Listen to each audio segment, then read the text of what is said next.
Hey everybody, I'm Renita Young and this is Your Money Story here on Quick Takes IG Live for the very first time. Now today we're going to have a really good topic. I want you to know how to teach your kids how to be money smart kids. And so to come talk about this, we have someone who is an expert in personal finance and also knows a thing or two about being a money smart kid. It's Rachel Cruze, and she's known widely for being, of course, a personal finance expert, but also for being the daughter of personal finance guru Dave Ramsey. So we are going to bring on Rachel right now. Let's see.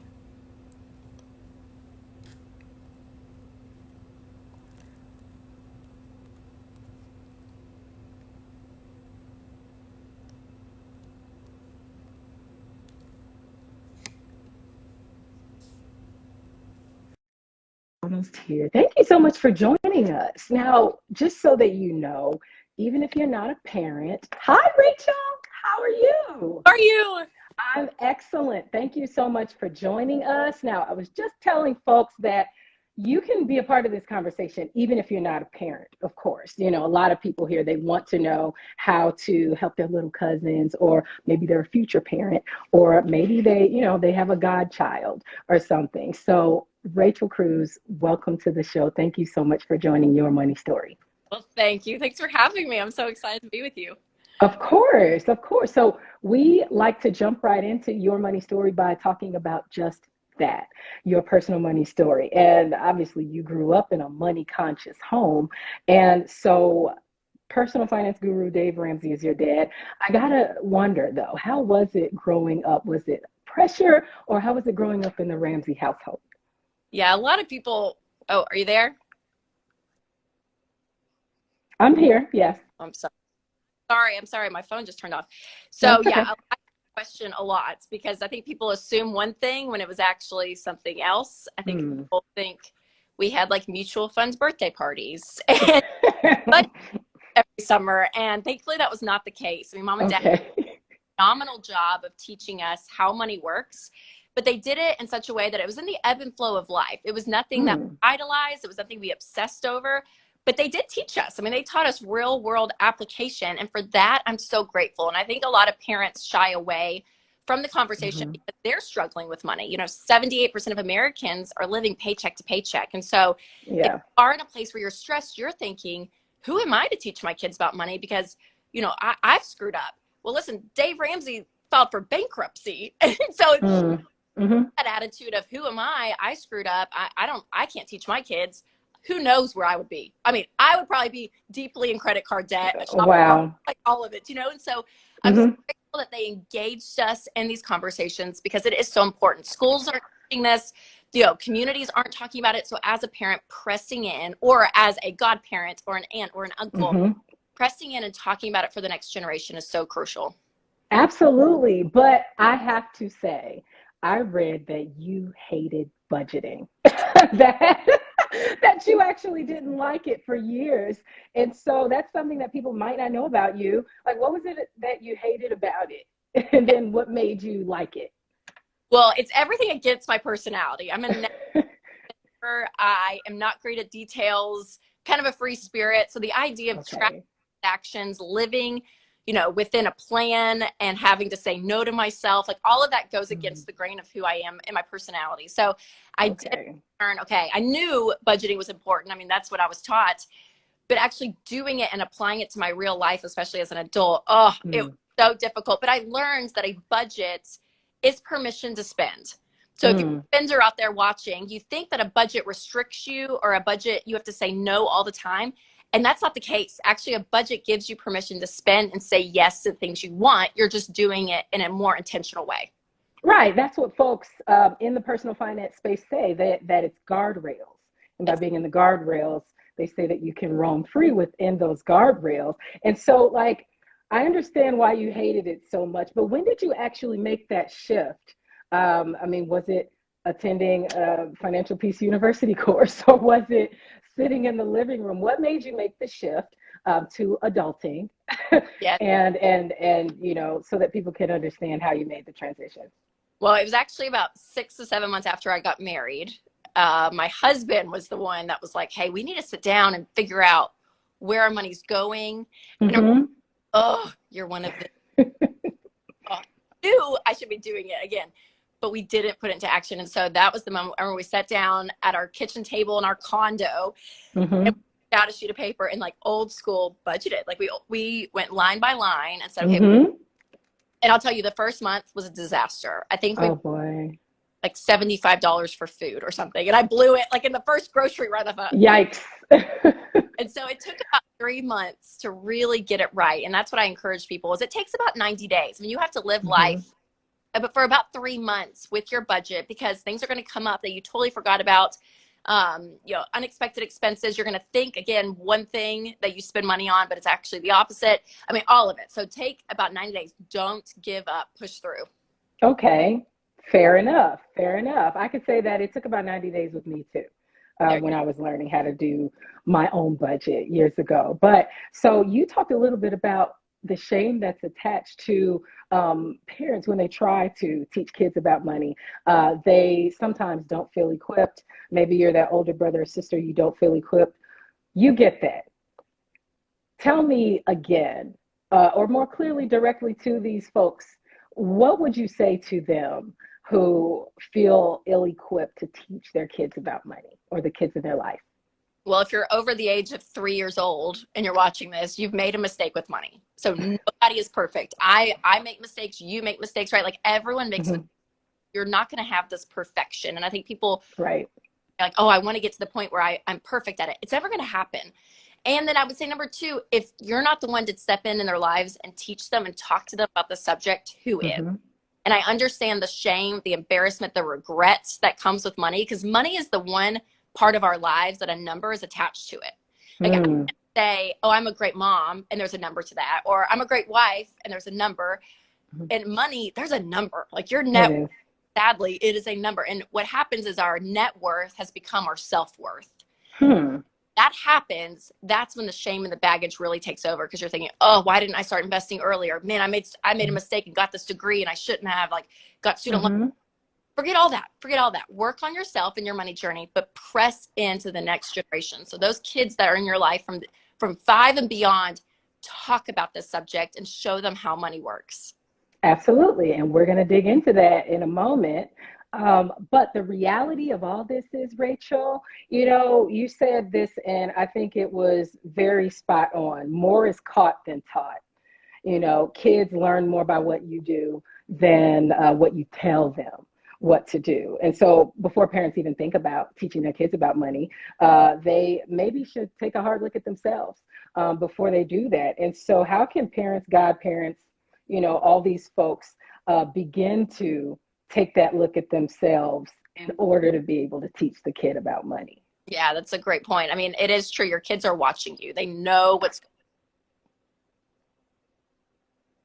Oh boy. Okay. Do not. Then it's very conflicting for your kids or the kids in your life to see. So as a parent or anyone watching, think to yourself, am I happy with where I am? Like where I am financially, am I happy? And I think a majority of Americans would probably say no. Like they wish they had less debts. They probably wish they had more savings. And so to say, okay, that means I have to make a change. What I've been doing with my money has gotten me this result. And if I want to keep getting this result, I'll keep doing what I've been doing. But if you want a different result, you have to do something different. And so we talk about the Ramsey baby steps a lot in our content, but it's a proven financial plan. Everything from starting out with $1,000 emergency fund, and then moving on to baby step 2, getting yourself out of debt. Baby step 3 is a fully funded emergency fund. There's all free content. You can check out my Instagram page or go to ramsey.com. But starting to work a plan and to say, okay, you know what? I'm going to do something different. And part of that plan is budgeting. We mentioned that earlier. But there's a couple of habits you can really pick up when it comes to your money to change the outcome of your money habits and your situation. Fair enough. Sounds good. So now when you do that, kids are watching, as you say, and to be able to teach kids about money, I often wonder, Rachel, how young is too young? Can a 2-year-old learn about personal finance by counting, I guess? You know, how young is too young or the right age to start? I think between the ages of 3 and 5, you can really start to gauge. I mean, My oldest is 6, and so we've started paying her for a couple of chores to do around the house. Okay. And so that's what you want to do. You kind of want to start to say, okay, here's work, and money comes from work. Money doesn't come from mom and dad's back pocket, and it's like this Mm-hmm. card that comes out, that Yeah.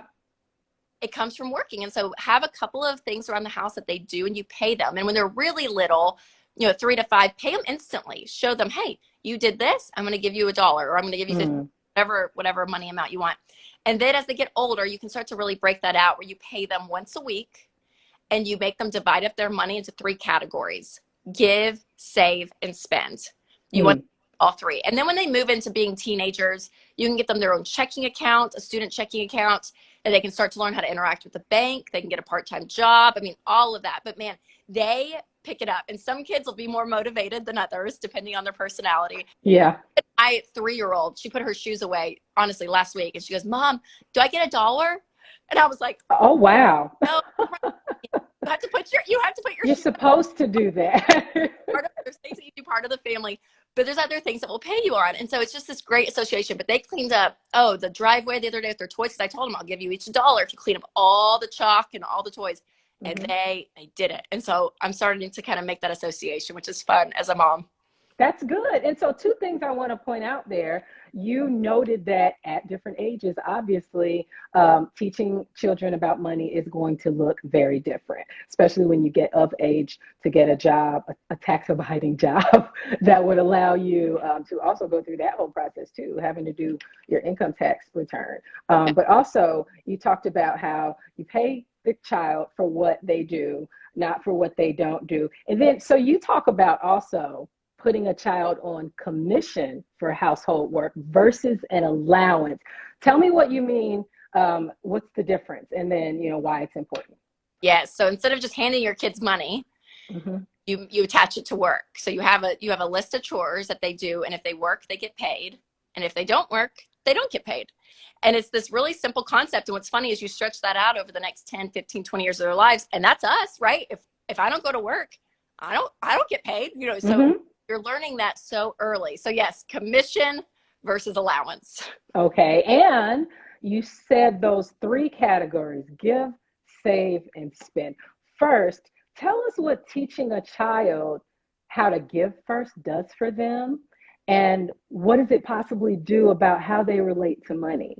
Oh, the giving part is something I encourage adults to do, but to teach your kids early, because I think our kids, I mean, they're growing up in a world, in a generation that is so kind of bizarre to me. I mean, I remember, I didn't even have it. I got a cell phone, in college. I mean, Facebook was just coming on, but these kids are growing up in an instant gratification world, technology, all of this. So entitlement, discontentment, all of that can slowly or quickly creep into our kids' lives. But when you give, what happens is instead of holding money tightly, they're opening their fists and they're letting some of it go. And they're letting some of it go. So they start to learn, hey, the world's not all about me. The world doesn't run through the top of my head. There are people in need. And you know what? If I have the ability that I'm able to give and help people, what that does is that moves your child from being selfish to selfless. I think selfless people in the world have a more joyous life. I think selfless people are spouses. I think they're better parents. They're better coworkers, people that just give and serve and want to help. It's amazing what happens in your life when that's your spirit. And when you can teach that early with something tangible like money for your kids, it's such a gift. And the earlier they learn it, it becomes a part of who they are. And it's just such a beautiful thing. And I think to do it first, the first thing they do with the money they earn is they give a little bit. That's really good, Rachel, because also what I've heard and personally experienced myself is that when you teach a kid how to give soon, then they're then not ruled around by money.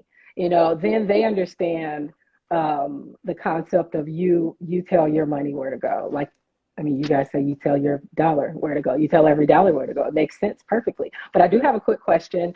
Someone who asked me a question before this interview, I want to get this out there because he said he has 2 daughters, 22 years old, and a 14-year-old. One's graduating from college next month. The other's graduating from 8th grade. He's a business owner, but he wants to know what's a practical, non-preachy way to encourage them to start investing in the stock market. Oh, it's a great question. Okay, so investing, the earlier you do it, obviously the better off you're going to be. But there's a couple of other foundational principles I want kids to have first and foremost. So Mm-hmm. have their own emergency fund. So as a college student, I would encourage have $500 to $1,000. And for that college student, their number one goal is to invest in themselves, honestly, to get through school and Mm-hmm. do it as to do it debt free. I mean, that's what we encourage. And so that's their number one priority. And then once they do that, Okay. bump up that emergency fund to a little bit more. Sorry, I've seen a glare on I opened my It's window. okay. I'm I like, can see you though. and so once they get out of debt, once they get out of college and they're debt free, then they can start investing. And so simple things, I mean, like a great mutual fund and showing them early what that is and what that looks like. And so I don't advise single stocks. I think putting all your eggs in one basket is a little risky. So I like mutual funds, 90 to 200 stocks. Okay. And to just show them though, hey, here's what the market does. So they understand, yes, here is what the stock market is. Here's what it means to own stocks and companies, Mm-hmm. and to have that conversation early. I mean, my parents, they sat down with us and showed us. So they actually opened up a mutual fund for each of us, which I'm so Hmm. thankful for, early on. And so we contributed to some of that, but they would pull out the paper and show us, hey, here's what's happening year after year. That's And again, good. those conversations, I mean, it sticks with you. So I think teaching them what it is and how to do it is a great first step.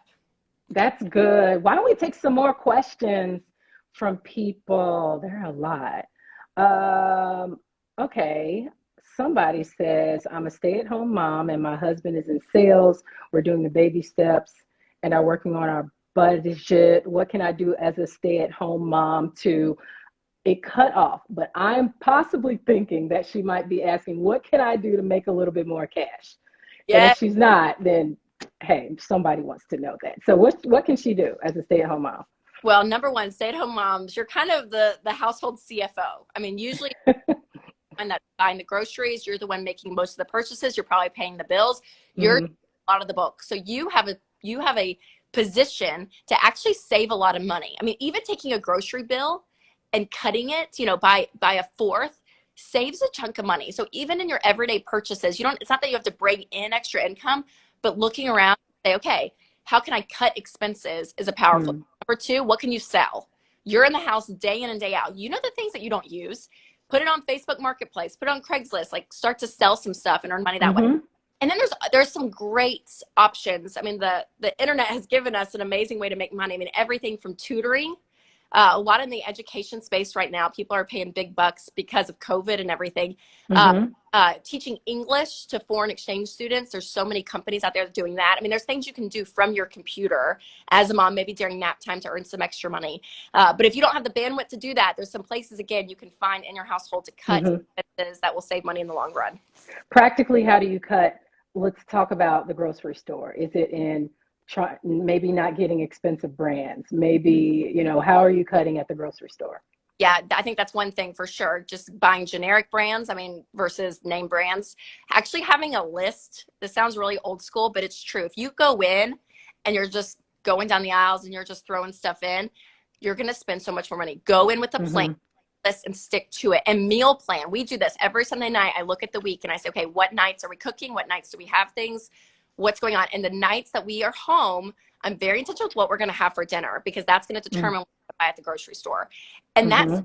I mean, I'm so guilty of this too. It happens. You get home and you're exhausted and you think, Mm-hmm. I'm going to have, Take let's just out. out. So Yeah. there's not a plan. And so planning out what you're going to eat and just buying that food is going to save you enough, and where you shop. I mean, Mm-hmm. there are cheaper options versus the really nice organic grocery stores that we There are. love. But Mm-hmm. hey, if you're getting out of debt and you're sacrificing for a year or two, you can sacrifice where you shop. Okay, very good points. Let's see who else has questions.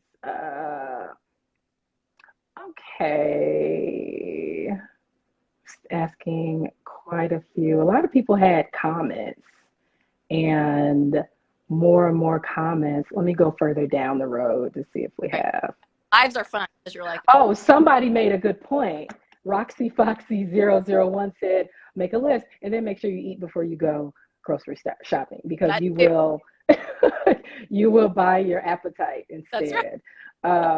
Someone says they're in baby step number 2, but they want to go back to school. Should they wait until baby step 2 is done, or should they sign up for school now? Yeah, I think at this point it's kind of a personal choice. So depending on, I think how intensely you want to be out of debt is going to determine it. So if you're like, no, we want to be out of debt first and foremost, it's what we want for our family to have that solid foundation under us, then do that first. But if you want to go to school, Mm-hmm. the only asterisk I would say is it's going to take you longer to get out of debt, and you need to cash flow it. I'm not Mm. on here saying get out student loans and go deeper in debt. Okay, okay. Fair enough. Cash flow it if you can. But you know what? What about the people who they need cheaper options for to go to school? Maybe they don't have the money to Mm-hmm. pay for school.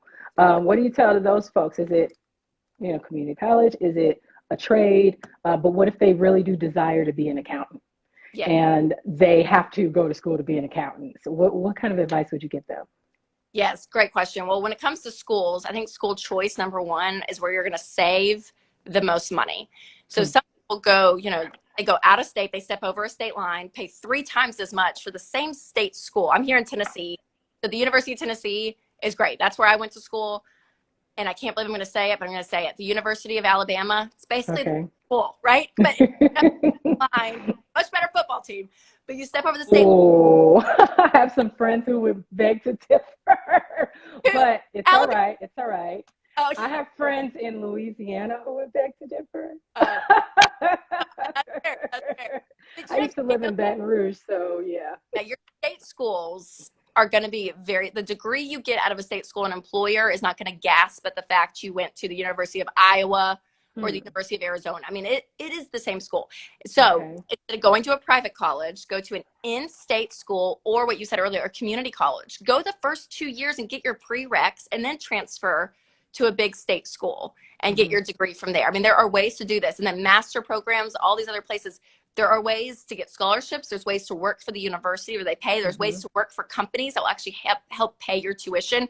There are ways around this stuff. And I think what we've subscribed to in America is that I have to get a degree. And if I get a degree, I'll be successful. And I'm going to Hmm. take out as much money as I want to get the degree I want. You have to think. You have to think through your ROI. I mean, I talk to people, $150,000 in student loan debt to get an undergrad degree in English, Hmm. and they're making $40,000 a year. And again, Wow. 40,000, I'm not shaming that, but your ROI on taking out that much money for that degree doesn't make that doesn't make sense. So you do have to, Hmm. what am I going to put out in the career field after I get this degree? What is it worth? You have to ask that question. And I think higher education is being shaken up right now because of COVID. Yeah. And I think we're going to look back, and I think trade, you mentioned that, man, going to a trade school, what people pay to have, I'm not kidding, a great plumber, a great mechanic, Hmm. make an amazing life for your family. Right. Right. I mean, you really can. And so just watch, think, use common sense. I'm not against education, but I am against stupidity. And I think we've been a little Okay. crazy when it comes to it. We just think what we're putting into it. Okay, okay. Now, somebody who's in college has a question. Do you have any advice for college athletes who have limited time for a steady job? Yes, that's a great question. Well, I would say, yeah, I mean, if you're there, especially on scholarship, that's your job. I mean, if you're choosing to do athletics right now, that's great. But watch your spending and watch what's going on. And again, in college, my number one priority is for you to get out and to get out debt free. And so if there is something to look at that, yeah, you may not be investing right now, you may not have tons of extra cash, but watch your lifestyle. Students will take out student loans and use part of that money to go on road trips and go to parties on the weekends and all this stuff, and they're using their student loan for it. So you have to watch your Mm. life. Be very careful that you're not spending more than you're making. That's good to know because a lot of kids who get a refund check, they kind of take the money. I know because I was one of those kids in college That's, and a billion years ago, well, maybe not a billion years ago, but I know that feeling, and we don't necessarily think about 10 years down the line what that's about. So one student, what's your thoughts on, so let's say someone did have to take out student loans to fund their college degree. Do you suggest them begin paying off their student loans while they're still in college? I think that's a great option. I mean, Okay. I would do though is make sure that I would take that cash that you have that you would pay off the loan and pay for next semester. So instead Hmm. of trying to go backwards, just keep your head above water and get the rest of the way through. And then once you graduate, start attacking that student loan. Okay, I get it. And someone else asks, can students apply for scholarships before their senior year in high school for college? I think so. Yeah. Before their senior year? Yes. Yeah. I mean, they have to have some information and things in order to apply for the scholarships that you may need towards your senior year. But start looking. I mean, honestly, if you make this your part-time job and you apply for like every scholarship you can find, even if it's a $100 scholarship, you apply for it and you get that $200, it feels like a drop in the bucket to an entire tuition. But I'm like, you just made $200 in 30 minutes. Like that babysitting on the weekends, you can make an incredible job out of just applying for scholarships and grants. So if you're a parent, encourage the high schoolers in your life to do that. I mean, you can get so much money doing that. Good point. Good point. Somebody has a question that's not about raising a child to be money smart, but I would argue that a kid can see this process and learn something. They said that they're looking to build at the end of the year. Any advice when selling their current house and the building? Oh, it's a great question. Well, the real estate market is just kind of wild right now. I mean, it is. And the cost to build, the cost of lumber has gone up. I mean, it's kind of an interesting time with real estate right now. So I would say when you're selling, to have a pro in your corner. A lot of people try to do it on their own, but when it comes to parts of personal finance like this, especially your home, which is probably one of your largest asset that you have, get someone in your corner. So hire an agent and do the process well with a professional. And then as you're building, my husband and I, we built 2 years ago, and it's such a fun process.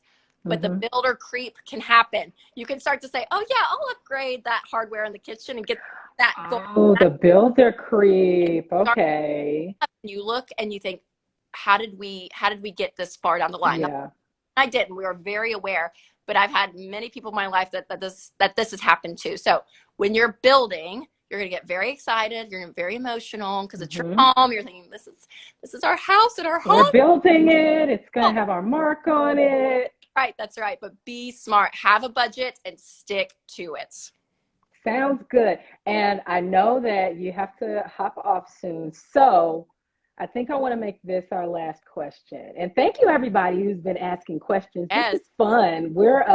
We're here live every week, by the way, at 10:30 Eastern for Your Money Story. Next week, we have another pair of fantastic guests who will get a little bit deeper, or even more so, extend the conversation about kids and money. But our last question for Rachel Cruze is that, Rachel, many parents see their kids making these mistakes, and they may rush to help them.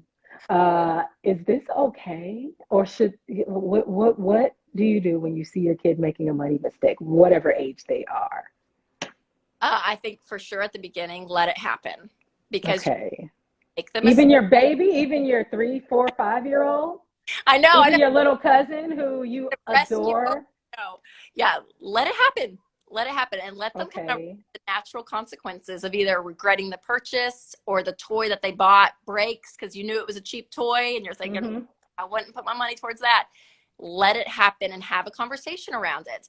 Because listen, you would rather them make these mistakes under your roof that are $20, $30, $40 mistakes versus the first time they ever handle money on their own and make their own mistake with no one around on a car lot, and they make a $30,000 mistake, right? So under your roof, there's a level of safety that they're going to fall into that safety net that you are there. Mom and dad are there. These are not mistakes that are going to be fatal by any means. So let it happen. Let them learn. And I'll tell you, I have an older sister and a younger brother. They are both natural savers. I'm the spender. So I would have probably learned a lot of the mistakes. And I will say my parents, they did. I was so thankful because we talk about it, but there was no shame around it. But man, I learned. After a while, I was picking it up. And I was like, okay, I'm learning. It might have taken you a while. I don't know what it is with middle kids. I know. My sister's a middle kid. She's hard-headed. I'm honestly, she is. She's a grown lady now, but not anymore. Not anymore. She's actually quite intelligent with budgeting. But thank you so much for joining us, Rachel. And you guys can find Rachel where can they find you, Rachel? Yes, at Rachel Cruze here on Instagram, and the Rachel Cruze Show on podcast and YouTube and Facebook.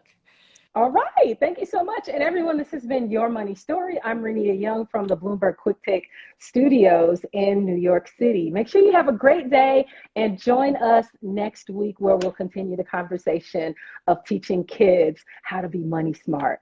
Thank you. Thank you.